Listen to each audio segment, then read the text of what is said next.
할렐루야. 반석교 성도 여러분, 오늘 거룩한 주일을 통해서 하나님을 예배할 때에 또 힘들고 어려운 이 시대에 하나님께서 길이 되시고 진리 되시고 생명 되시는 놀라운 축복의 현장이 오늘 예배 가운데 일어나기를 간절히 소원합니다.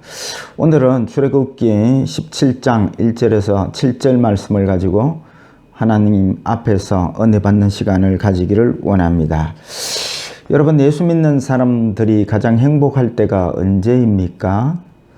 여러분, 이 답변을 알지 못한다면 여러분은 성경을 제대로 보고 있지 않고 예배를 제대로 지금 드리고 있지 않아서 그렇습니다. 예수 믿는 사람들의 가장 행복한 시간은 하나님의 말씀을 통해서 하나님을 만날 때인 것입니다.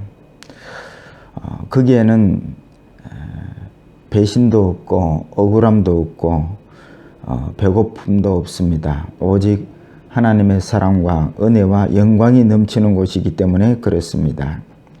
이 행복을 경험한 사람들은 예배 시간을 놓치지 않습니다. 말씀 묵상 시간을 놓치지 않습니다. 기도의 시간을 소중히 여깁니다. 왜냐하면 그 삶을 통해서 주님을 만나고 거기에서 행복을 누리기 때문에 그런 것입니다. 여러분, 행복하시려면 말씀을 통해서 주님을 만나는 그 방법을 배우시기를 바랍니다.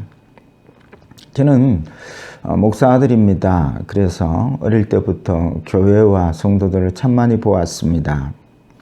근데 많은 사람들이 예수를 믿다가 낙심하고 시험 들고 주를 떠나는 분들을 많이 보았습니다. 안타까운 것은 그들이 정말 말씀을 통해서 주님을 만나는 그 비결을 깨달지 못했다는 그런 안타까움이 저에게는 늘 있습니다. 오늘 이 시간도 여러분 마찬가지입니다. 오늘 말씀을 통해서 주님을 만나는 축복의 장소에 있다는 것을 여러분 기억하십시오.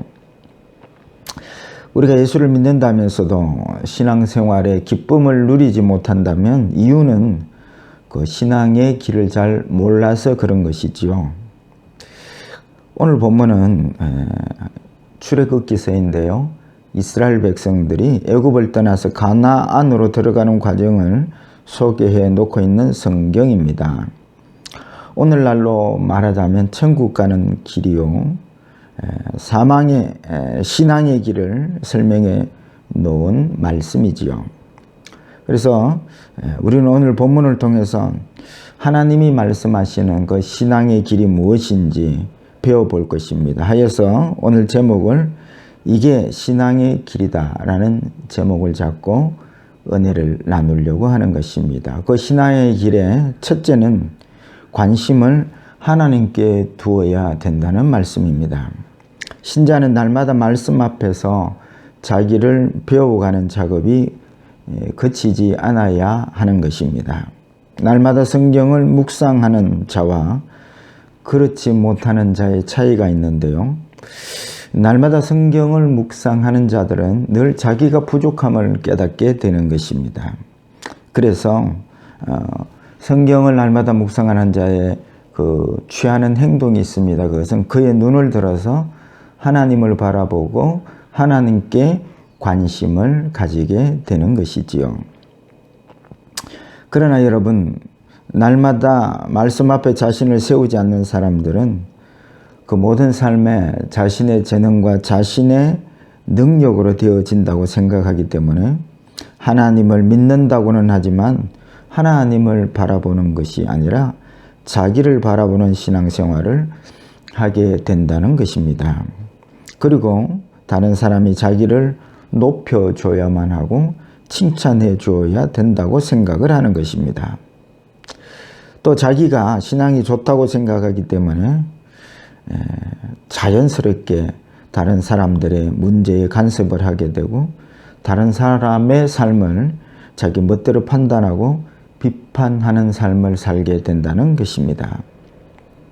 그러나 날마다 하나님의 말씀 앞에 자기를 세운 사람들은 그 관심을 자기에게 두는 것이 아니라 하나님께 두게 됩니다. 오늘 본문 1절에 이스라엘 자손의 온 회중이 여호와의 명령대로 신광야를 떠나 그 노정대로 향하여 르비딤의 장막을 쳤으니 백성이 마실 물이 없는지라 라고 말씀하고 계십니다.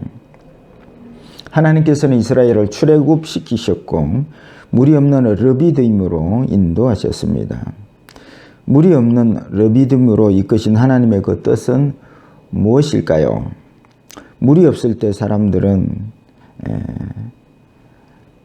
우리를 인도하시는 하나님을 바라보는 것이 아니라 현실을 바라보고 세상을 바라보는 이러한 시각들을 우리 하나님께서 지적하고 계시는 것입니다.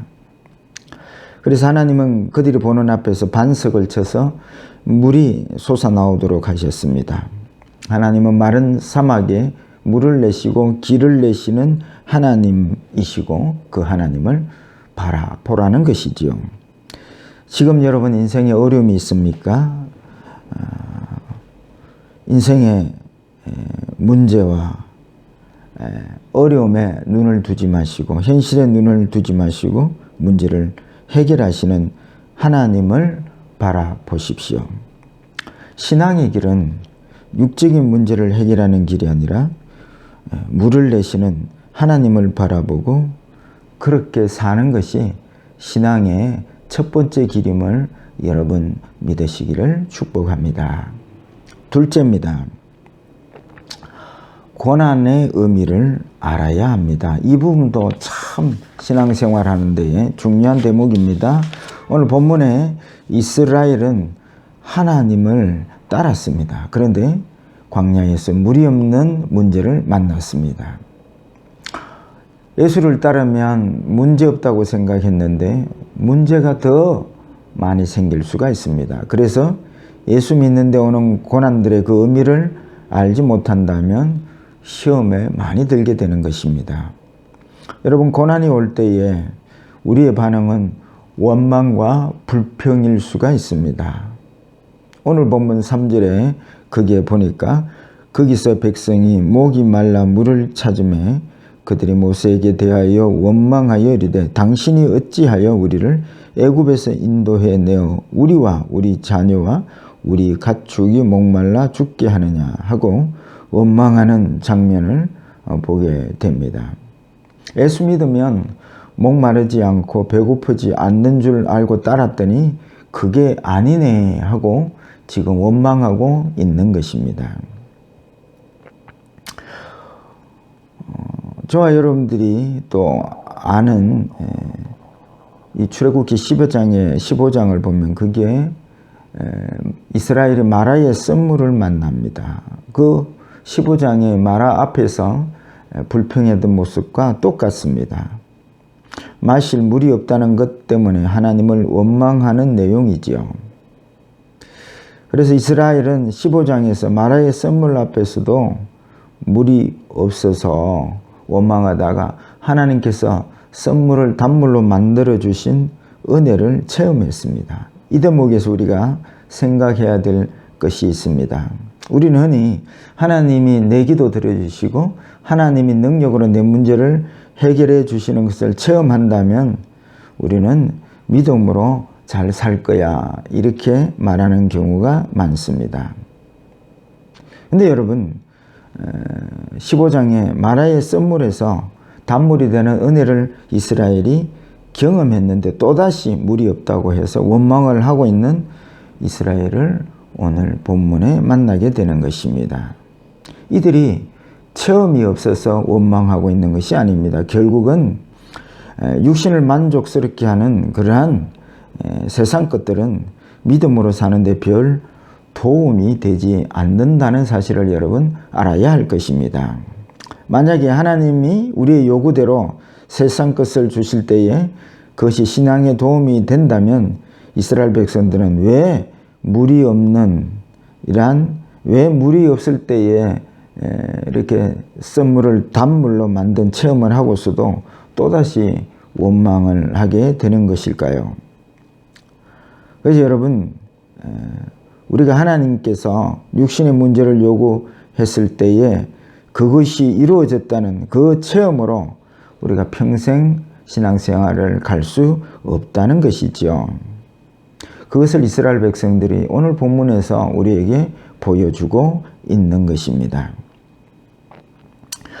하나님께서 우리에게 고난을 주시는 목적은 고난의 해결이 아닙니다. 이 코로나 시대에 힘들고 어려운 고난을 주신 것은 코로나 해결이 여러분 고난을 주신 목적이 아닙니다. 고난은 우리가 이런 모든 고난 속에서 원망할 수밖에 없는 죄인임을 드러내게 하는 것입니다.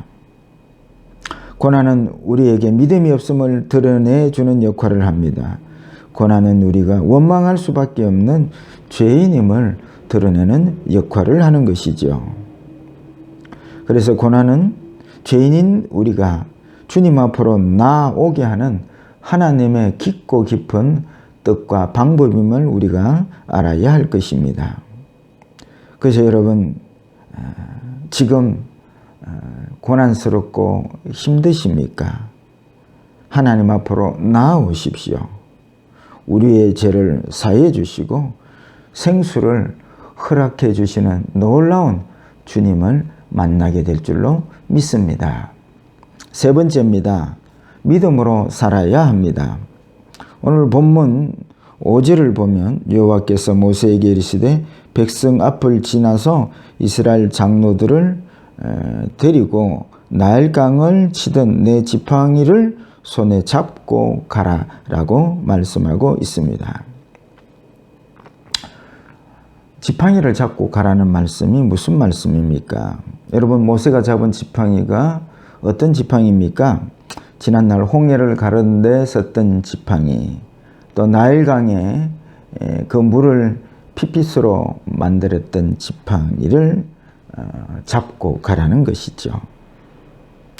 그래서 여러분 이 지팡이가 뭐 신비한 마술 지팡이와 같은 힘이 있다는 이야기가 아닙니다. 이 지팡이의 의미는 하나님이 함께 하신다는 그 상징과 표시지요. 그래서 홍해를 갈라지게 한 그 지팡이가 자기들과 함께 하고 있다는데, 그러므로 물이 없는 정도 가지고 하나님이 해결하지 못하는 하나님이 아니라는 그 믿음이 더해야 한다는 말씀이지요. 그래서 여러분 모세에게 지팡이를 잡고 가라는 뜻은 지난날 홍해를 갈랐던 그 하나님의 함께하심, 그 나일강의 물을 그 지팡이로 피피처럼 문들게 하시는 함께하시는 그 하나님을 붙잡으라 라는 말씀이지요. 또 7절을 보면 그가 그곳 이름을 마사 또는 머리바라 불렀으니 이는 이스라엘 자손이 다투었음이요 또는 그들이 여호와를 시험하여 이르기를 여호와께서 우리 중에 계신가 안 계신가 하였음이더라 라고 말씀하십니다. 여기에서 우리는 이스라엘 백성들의 하나님을 시험하였다는 대목을 주목할 필요가 있습니다. 이스라엘 백성들은 물을 마실 수 있다면 여호와께서 우리 중에 계신 것으로 알고, 만약에 물을 마시지 못한다면 안 계시는 걸로 알겠다는 것입니다. 이것이 여호와를 시험한 것이고 여호와와 다툰 것이라고 성경은 정리를 하고 있습니다. 우리 또한 이런 모습을 보일 때가 많습니다. 어떤 사건을 놓고 기도를 합니다. 하나님, 이것 들어주시면 하나님이 함께 하시고 살아계심을 내가 믿겠습니다. 그러나 이거 안 들어주시면 나 이제 믿지 않습니다. 이렇게 하나님을 시험하고 하나님과 우리가 다투는 모습을, 오늘 본문의 이스라엘과 같은 모습이 우리의 모습 중에도 많이 있다는 것을 여러분 상기해야 될 것입니다. 결국 하나님이 계시다는 것은 이를 해결해 줌으로써 보여달라는 이야기지요. 이것이 여호와를 시험하는 것이고 여호와와 다투고 있는 모습인 것입니다. 여러분, 이스라엘이 이렇게 하나님을 시험케 하는 원인이 무엇입니까? 그들은 보이지 않는 세상을 믿음으로 살지 않고 눈으로 보이는 것에 매여서 자기 생각대로 살기 때문에 하나님을 시험하고 하나님과 다투는 자가 되었다는 것입니다. 하나님은 이 이스라엘에게 눈에 보이는 것을 의지하지 않고 보이지 않는 하나님을 믿는 믿음으로 살기를 원하고 계시는 것입니다. 지금 고난 중에 있습니까? 이 코로나 시대에 지금 인도하시는 하나님을 붙잡으시기를 바랍니다. 301장 여러분 잘 아는 찬양인데요. 지금까지 지내온 것 주의 크신 은혜라 한이 없는 주의 사랑 어찌로 말하랴 자나깨나 주의 손이 항상 살펴주시고 모든 일을 주 안에서 형통하게 하시네. 여러분 모세가 잡은 지팡이를 잡으십시오. 여러분 지금 현실 아무리 힘들고 어려울지라도 지난날 지금까지 인도하신 그 하나님을 여러분 상기하십시오. 그리고 지금 이 현실 앞에 놓이는 그 문제도 또한 지난날 함께 하셨던 그 하나님이 능히 해결하고 달려가게 하실 줄 믿고 이 믿음으로 신앙의 길을 달려가시기를 축복합니다. 네 번째입니다. 은혜로 살고 있음을 알아야 합니다. 오늘 6절을 보시겠습니다. 6절에 보니까 내가 호렙산에 있는 그 반석 위 거기서 내 앞에 서리니 너는 그 반석을 치라 거기에서 물이 나오리니 백성이 마시리라. 모세가 이스라엘 장로들의 목전에서 그대로 행하니라. 그래서 이제 하나님께서는 모세에게 호렙산 그 바위를 지팡이로 치라 했습니다. 그 바위의 의미는 바로 영적 의미가 있지요. 바로 예수 그리스도를 뜻합니다. 우리의 죄로 우리의 원망으로 우리는 주님이 대신 매를 맞고 반석에 침을 당하고 깨트림을 당하고 그것이 바로 십자가를 지신 주님을 상징하는 것이죠. 우리의 허물과 우리의 죄 때문에 주님이 십자가에 달려 죽으시고 보혈의 피를 흘려서 우리를 죄에서 구원해 주셨습니다. 그래서 이 모세가 지팡이를 반석에 치니까 반석이 쪼개지며 그 사이로 생수가 솟아나게 되었습니다. 이스라엘 백성 온 백성들이 그 생수를 마시게 되었더라. 살게 되었더라는 말씀이지요. 그래서 여러분 이 대목에서 우리가 기억해야 될 것이 있습니다. 전적 하나님의 은혜, 전적 주님의 은혜로 우리가 살고 있음을 여러분 알아야 할 것입니다. 내 의로, 내 착한 행실로 우리가 사는 것이 아니라 우리가 물이 없을 때에, 환경이 어려울 때에 우리는 원망하고 불평하고 그 원망과 불평을 벗어날 수 없는 죄인임을 깨닫고 주님 앞에 나아갈 때에 주님께서 우리의 허물과 죄를 대신해서 매를 맞으시고 마치 반석이 매 맞고 지팡이를 맞고 깨어지듯이 보혈의 피를 흘려주시고 주님이 생수를 우리에게 마시게 하는 것입니다. 그래서 우리는 이렇게 주님의 은혜로 삽니다. 그리고 또 한 대목 여러분, 우리가 늘 주님의 은혜로 삽니다 하는데 여러분 진짜 주님의 은혜로 사는 것이 뭘까요? 매를 맞고 바위가 깨져서 생수를 솟아나게 하듯이 우리 또한 주님과 같이 은혜로 살아야 합니다. 그냥 부족한데 주님 은혜 덕분에 삽니다. 그런 의미가 아니라 주님과 같이 남의 허물과 나의 아픔을 내가 끌어안고 주님과 같이 쪼개어지고 그럴 때 우리의 생수가 흘러남을 보게 될 때에 허물과 또 죄악 가운데 우리의 원수들이 이 생수를 마시고 새로워지고 주님을 만나고 거룩한 백성으로 변화되는 이 주님의 은혜를 붙들고 우리도 주님과 똑같이 깨어지는 반석의 삶을 사는 것이 진정한 은혜로 삽니다 하는 말씀인 줄 여러분 깨달으시기를 축복합니다. 말씀을 맺고자 합니다. 이 코로나 시대에 눈에 보이는 것 때문에 신앙이 흔들리지 마시고 모세가 잡은 그 지팡이를 붙잡고 믿음으로 살고 은혜로 살아서 이 목마른 시대에 생수와 같이 남을 시원케 하고 그 영혼들을 살리는 이 신앙의 길을 걸어가시는 우리 반석교원 성도들이 되시기를 주의 이름으로 축복합니다.